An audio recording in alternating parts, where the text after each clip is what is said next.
everyone, I'm Jason Balin from Whipped and Beaten Culinary Works. I've written 2 cookbooks, but I can't tell you their names because they're a bit un-PC and some of you may freak out. But if you have a good sense of humor, Google Whipped and Beaten Culinary Works. But don't go if you get offended easily, because then they may not be for you. Today we're making sweet potato casserole. Now everybody always comes to me to ask me, Jason, how do I update my sweet potato casserole? That's number one. Number two, they come to me and say, you know what, I don't want to boil any sweet potatoes. I don't want to peel them. I just want to use the can.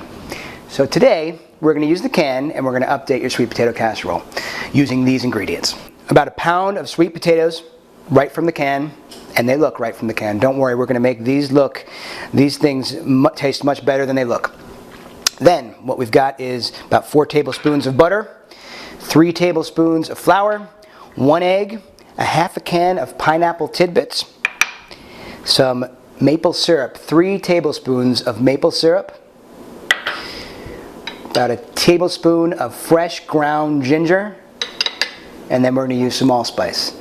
And to top it all off, we're going to use these tiny mini marshmallows.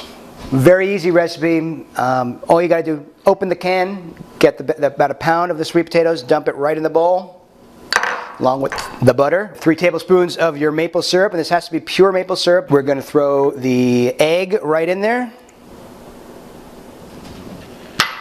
And then the flour.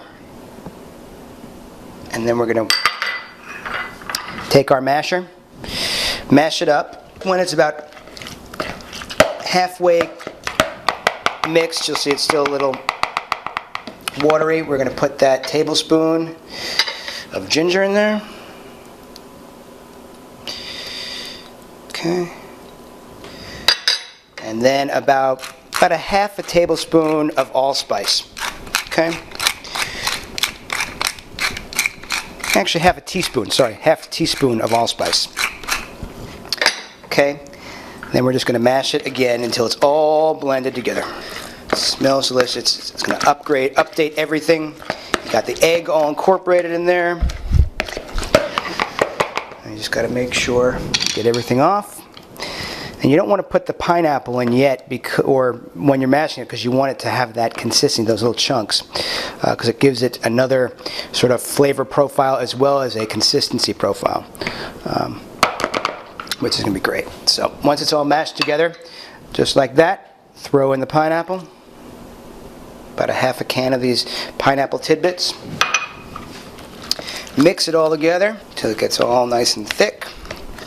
And we've got our greased baking pan. I'm just going to put it over here like that.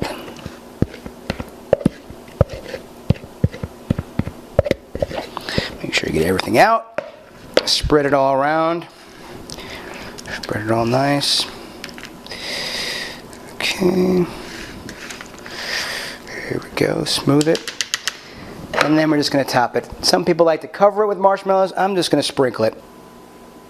We're going to put it then in the oven at 350 degrees for about 45 minutes until it becomes golden brown. And there you have it, a ginger maple sweet potato casserole.